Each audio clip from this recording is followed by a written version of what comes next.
حضور فرمانے لگے، یہ صحیح مسلم کے لفظ ہیں، کریم محبوب فرمانے لگے مجھے اس رب کی عزت کی قسم جس کے قبضے میں محمد عربی صلی اللہ علیہ وسلم کی جان ہے، حضور فرماتے روزہ دار کے منہ کی خوشبو اللہ تعالیٰ کے نزدیک قیامت کے دن مشک کی خوشبو سے بھی زیادہ وقت والی ہوگی۔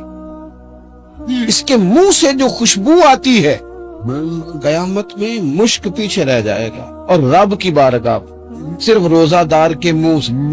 اگر تیرے منہ کی خوشبو رب کو اتنی پسند ہے تو تجھے بھی تو اپنے منصب کا خیال اور مطلب کہ میں نے روزہ رکھا ہوا ہے، میں روزہ دار ہوں۔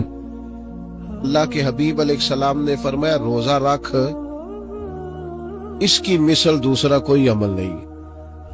روزہ اتنا بڑا عمل ہے، انسان کو نفع دینے والا، مسلمان کو فائدہ پہنچانے والا، کہ اس جیسا دوسرا کوئی عمل یہ حدیث میں حضور علیہ السلام نے بیان کی۔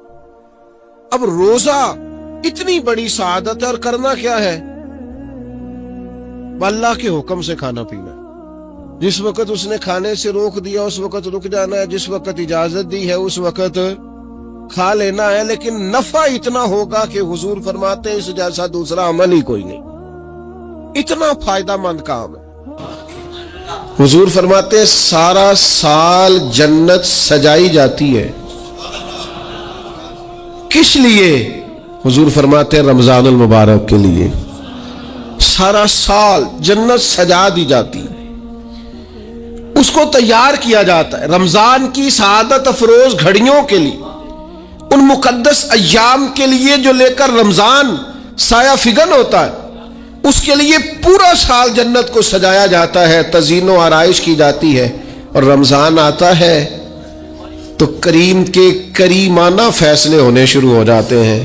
کریمانہ فیصلے، ایک کریمانہ فیصلہ ہوتا ہے کہ دوزخ کے دروازے بند کر دو اور جنت کے سارے ہی دروازے کھول دو، اس کو راستہ کیا گیا ہے۔ پھر آپ کو پتہ ہے ایک انوکھی بات بھی آپ سے کرنی ہے، قانون نافذ کرنے والے اداروں کو نا مجرموں کا پتہ ہوتا ہے، ان کو پتہ ہوتا ہے کس جگہ کچھ فسادی لوگ ہیں، وہ دیکھتے ہیں نا ملک میں کوئی خاص مہمان آ رہا ہے جو ملک کے لیے فائدہ مند ہے، اور وطن کے لوگ اور وطن کو اس سے فائدہ ہوگا، استفادہ کریں گے لوگ اس کے آنے سے، وہ کیا کرتے ہیں ان فسادیوں کو پہلے بند کر دیتے ہیں، کہتے ہیں ایسا نہ ہو کہ یہ آ کے کوئی خرابی کرے، وہ منع کر دیتے ہیں۔ تو یاد رکھ لے، سمجھ لے، حضور فرماتے ہیں شیطان کو بھی قید کر دیا جاتا ہے۔ رمضان آنے والا ہے تو اللہ شیطان کو قید کر دیتا ہے، جکڑ دیتا ہے۔ فرمایا رمضان آ رہا ہے اور میرے بندوں نے اپنی بخشش کرانی ہے، انہوں نے میری عبادت کرنی ہے، انہوں نے روزے رکھنے ہیں، انہوں نے آ کر کے اللہ کے حضور معافیاں مانگنی ہے، اور رمضان کی ہر رات میں 70 ہزار یا بلا مثال و بلا تشبیہ اللہ جانے کتنے بے حساب لوگوں کی رب نے بخشش کرنی ہے۔ تو یہ شیطان بڑا مکار ہے، یہ کھلا ہوا دشمن ہے، کوئی خرابی نہ کر دے لہذا پہلے اسے باندھ دو، خرابی نہ کرے کسی قسم کی اسے باندھ دیا جاتا ہے۔ مہمان بھی آ گیا، خرابی کرنے والا بھی باندھ دیا، لیکن اگر فائدہ لینے والے پھر بھی فائدہ نہ لے تو پھر ان سے کہا جائے گا کہ تمہارے پاس اب کوئی بہانہ بچا نہیں ہے، اب تمہارے پاس کوئی کسی قسم کا عذر باقی نہیں ہے۔ اب تو یہ تھا کہ تمہیں بخشش کرانا چاہیے تھی، استغفار پڑھنا چاہیے تھی، دعائیں کرنا چاہیے تھی، قرآن مجید کی تلاوت کو کثرت سے کرنا چاہیے تھا، لیکن چونکہ اب تم یہ بھی نہیں کہہ سکتے کہ مجھے شیطان نے گمراہ کر دیا، وہ تو باندھ دیا گیا ہے، اب تو فسادی کو ویسے ہی کنٹرول کر دیا گیا ہے۔ اب بھی تم اگر سوئے رہے، اب بھی اگر تم نے غفلت کی، اب بھی چھوٹے موٹے بہانے کر کے تراویحاں چھوڑتے رہے، اب بھی ذرا سی سستیاں کر کے ادھر ادھر نکلتے رہے، اس کا مطلب یہ ہے کہ پھر تم استفادہ کر سکے، تم نے سستی کا مظاہرہ کیا، تم نے اور اب دیکھیں جب اتنے بندوبست کیے تمہارے لیے، ثواب بھی بڑھا دیا، اجر بھی بڑھا دیا، تمہارے لیے جو فساد پیدا کرنے والا شیطان تھا وہ بھی قید، لیکن اگر تم پھر بھی عمل نہ کرو، پھر بھی مسجد نہ آؤ، تو پھر حدیث پاک سن لیں اس طرز کی. شاید یہ منفرد حدیث ہے کتب احادیث اور تقریباً تمام کتب احادیث میں موجود ہے. حضور علیہ الصلوۃ والسلام نے نا صحابہ سے فرمایا سارے مسجد میں جمع ہو جاؤ میرے ممبر کے پاس. لوگ جمع ہو گئے تو اللہ کے حبیب علیہ السلام نے ایک قدم ممبر کی سیڑھی پہ رکھا, فرمایا آمین. پھر دوسری سیڑھی پہ قدم رکھا تو فرمایا آمین. پھر تیسری پہ قدم رکھا تو فرمایا آمین.